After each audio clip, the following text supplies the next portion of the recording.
이삭이 그 땅에서 농사하여 그의 100배나 얻었고 여호와께서 복을 주심으로 그 사람이 창대하고 왕성하여 마침내 거부가 되어 양과 소가 떼를 이루고 종이 심이 많으므로 블레셋 사람이 그를 시기하여 그 아버지 아브라함 때에 그 아버지의 종들이 판 모든 우물을 막고 흙으로 메웠더라.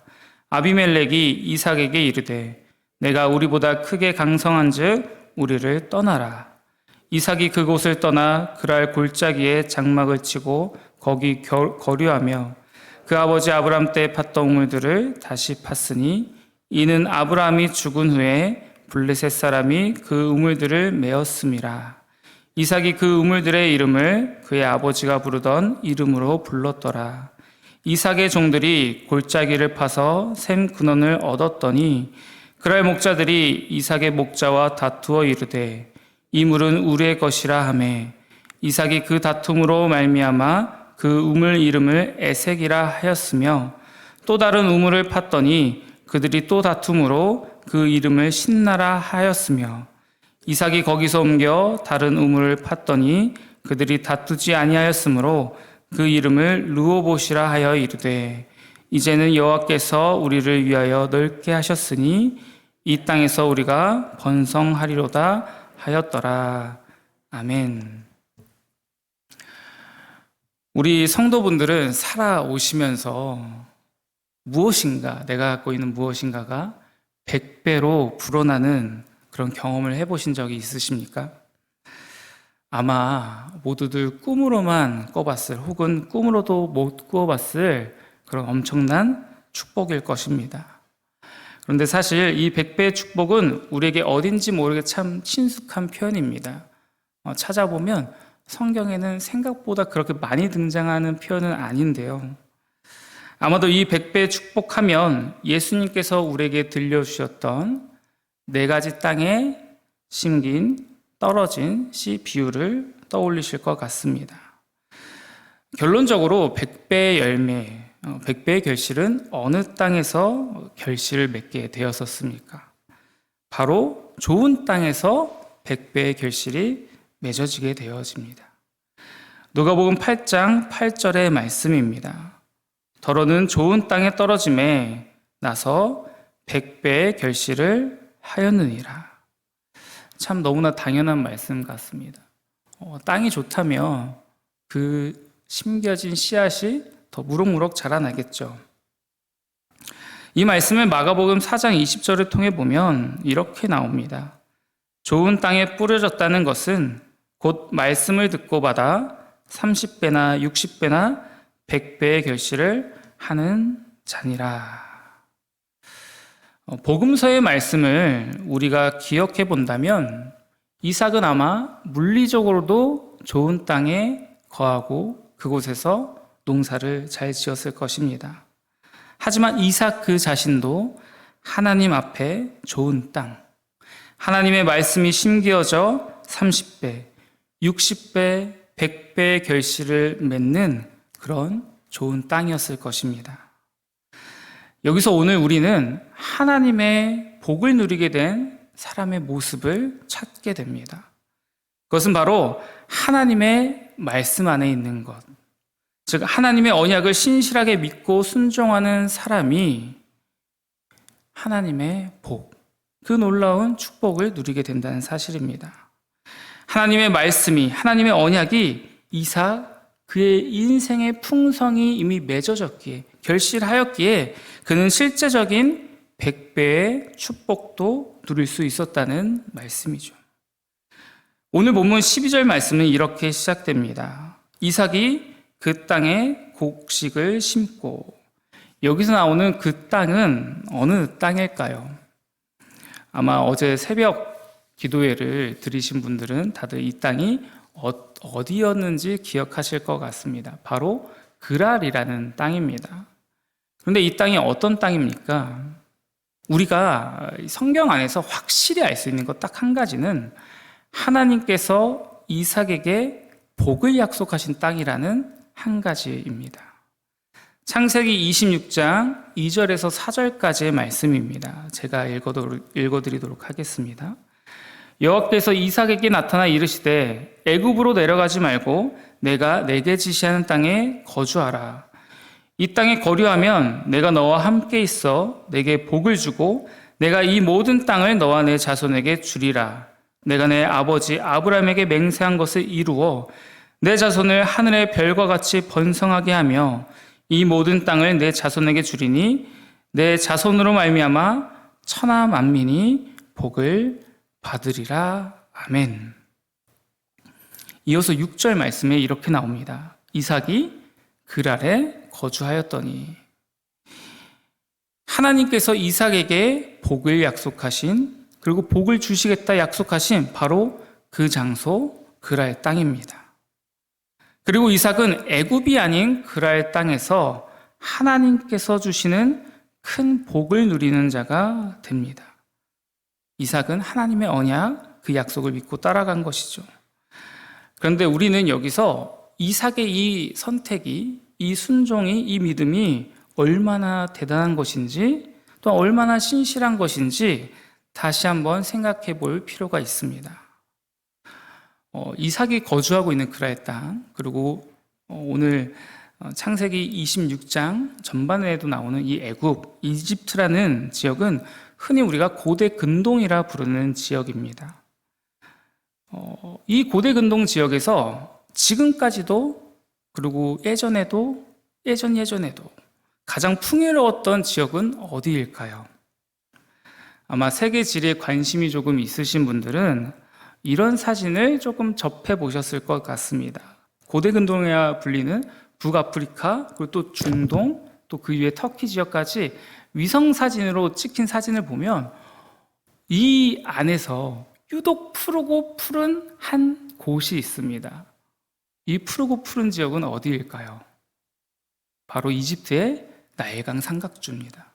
이곳은 정말 눈에 띄게 그곳만 파란색, 초록색으로 물들어져 있습니다. 이곳은 아브라함, 이삭의 때도 마찬가지였습니다. 인간의 눈에 보기에 큰 흉년이 찾아왔을 때, 먹을 것이 없을 때 의지하게 되는 곳, 찾아가게 되는 곳, 그곳이 어디였겠습니까? 그 당시에도 지금도 바로 애굽, 이집트인 것이죠. 이것은 당시 너무나 상식적인 일이고 그 어느 때나 최선의 선택이자 최상의 선택이었을 겁니다. 그렇게 성경에서는 계속해서 애굽으로 내려가는 사람들의 모습과 그곳으로 가지 말라, 거기 신들을 의지하지 말라는 하나님의 싸움이 계속되는 것 아니겠습니까? 애굽은 그렇게 이보다 더 좋은 땅은 없어 보입니다. 이런 상황 가운데 오늘 이삭은 여호와 하나님의 언약이 있는 곳 그랄 땅에 남았다는 사실입니다. 하나님의 말씀에 순종했다는 것이죠. 즉 복음서의 말씀과 같이 하나님의 말씀이 이삭의 삶 가운데 깊이 뿌리 내렸다는 것입니다. 이것이 바로 이삭이 받은 복의 핵심이자 근원입니다. 그리고 또 이어지는 13절의 말씀을 보면 이삭이 창대하고 왕성하여 마침내 거부가 되었다고 말합니다. 우리말 성경은 이삭은 부자가 됐습니다. 그리고 점점 더 부유해져서 마침내 아주 큰 부자가 됐습니다. 라고 번역을 해놓았습니다. 이삭의 인생은 일순간 로또를 맞은 것과 같은 그런 행운을 얻은 삶이 아니었습니다. 일정한 시간 가운데 하나님께서 계속하여 이삭에게 복을 마음껏 주셨다는 것을 우리는 이 13절 말씀을 통해 알 수 있습니다. 그리고 이삭 또한 그 시간 동안, 그 일정한 시간 동안 하나님의 언약을 신실하게 붙잡았음을 우리는 쉽게 유추해 볼 수 있습니다. 내 인생에 하나님의 말씀을 심으시는, 그리고 하나님의 언약을 신실하게 붙잡을 수 있는 우리들 되기를 소망합니다. 이렇게 이삭이 창대지자 안타깝게도 그를 시기하는 무리가 생겨나기 시작합니다. 그래서 이삭의 아버지인 아브라함이 파놓은 우물을 흙으로 막기까지 하는 사건이 벌어지죠. 그리고 심지어 아비멜렉, 블레셋의 왕도 이삭을 경계하기 시작합니다. 그렇게 이삭은 왕의 완곡한 협박이죠. 네가 너무 커졌다. 이제 우리를 떠나서 다른 데 살아라. 이렇게 완곡한 협박으로 이삭을 내쫓기에 이릅니다. 이로 인해 그가 큰 축복을 받았던, 이삭이 큰 축복을 받았던 그 그랄 땅을 떠나게 됩니다.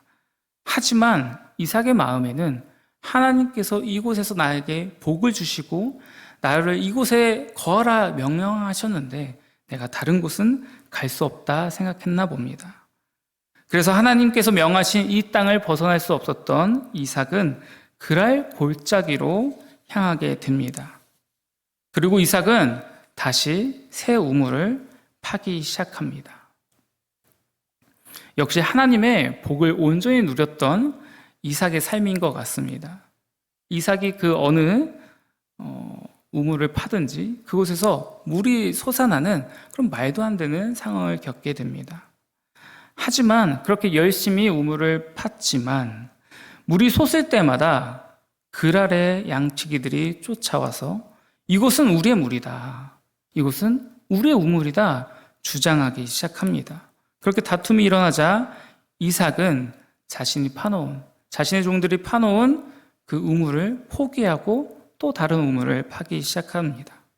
그렇게 반복되고 마침내 세 번째 우물을 파았을 때 이제는 다른 사람들도, 그랄의 사람들도 이삭이, 그리고 이삭과 함께하고 계신 여호와 하나님을 두려워하기 시작하여 더 이상 이삭의 우물을 뺏지 않게 됩니다. 그렇게 다툼을 피해 이삭은 끝끝내 우물을 차지하게 됩니다. 여기서 우리는 두 가지를 배우게 됩니다. 첫 번째, 우리의 시기와 질투는 우리 자신까지도 위험에 빠뜨린다는 사실입니다. 이삭이 받은 축복을 시기했던 그랄 사람들은 아마도 자신들도 잘 쓰고 있었을 아브라함이 파놓은 우물을 흙으로 덮어버리는 일을 행하게 됩니다.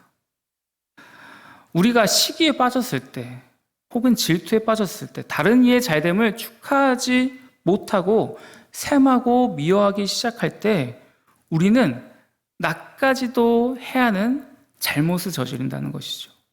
나도 같이 누리고 있는 복이 있는데 그 복을 우리가 발로 걷어찰 때가 있다는 사실입니다. 그렇게 우리 마음이 시기와 질투로 잠식당하지 않도록 늘 기도로 우리 마음을 다스려야 할 것입니다. 그리고 둘째, 하나님의 사람은 분쟁하지 않는다는 것입니다. 우리가 분명 하나님 앞에서 선한 분을 내야 할 때는 존재합니다. 하지만 대다수의 경우 우리 그리스도인들은 분쟁을 즐겨하면 안 됩니다. 시편 37편 8절의 말씀에 분을 그치고 노를 버리며 불평하지 말라. 오히려 악을 만들 뿐이라. 이삭이 그의 우물을 빼앗겼을 때 분을 내어 싸우기 시작했다면 어떻게 되었겠습니까? 아브라함도 참 많은 사병을 거느리고 있었고 대단한 부자였죠. 이삭은 어떻게 보면 거기에 100배나 되는 축복을 받은 인물이라 오늘 성경 말씀이 증언하고 있습니다. 아비멜렉 왕, 블레셋의 왕이 견제할 정도로 엄청난 세력을 갖고 있었음에 틀림없습니다. 이 두 세력이 우물로 충돌된다면 어떻게 되었겠습니까? 무고한 수많은 피가 하나님의 거룩한 땅에 흩뿌려졌을 것입니다. 이 분을 내어 싸우기 시작했을 때 시편의 말씀처럼 오히려 악을 만들 뿐인 상황이 임했을 것이죠. 이삭은 이러한 악을, 이러한 죄를 피해갑니다. 이삭, 그의 권리가 포기되는 한이 있더라도 이 다툼, 이 분쟁을 넘어가는 것이죠. 그리고 끝끝내 오히려 이삭은 하나님의 복을 차지하게 됩니다. 우리가 삶을 살아갈 때 시기와 질투가 그리고 때로는 분쟁이 우리를 찾아오곤 합니다. 그럴 때 우리는 어떻게 해야겠습니까? 오늘 이삭의 모습을 떠올릴 수 있기를 소망합니다. 우리도 이삭처럼 시기와 질투에 지지 않기를, 다툼을 피하는 지혜로운 성도들 되시기를 소망합니다. 기도하겠습니다. 하나님 아버지, 오늘도 이 새벽 가운데 주의 말씀을 우리에게 들려주시는 주님의 은혜에 감사합니다. 오늘 이삭의 순종과 믿음을 우리가 보게 됩니다. 우리도 이삭과 같이 우리의 눈을 세상의 소망을 쫓는 것이 아니라 하나님의 말씀을 쫓을 수 있는, 하나님의 언약을 쫓아 살아갈 수 있는 우리들 될 수 있도록 인도하여 주옵소서. 또한 시기와 질투로부터 우리의 마음을 지켜주시고 우리 모두가 이삭과 같은 그 어느 곳에서나 화평을 이뤄내는 주님의 자녀 되도록 우리의 삶을 주장하여 주옵소서. 이 모든 것 감사드리오며 우리 주 예수 그리스도의 이름으로 기도드립니다. 아멘.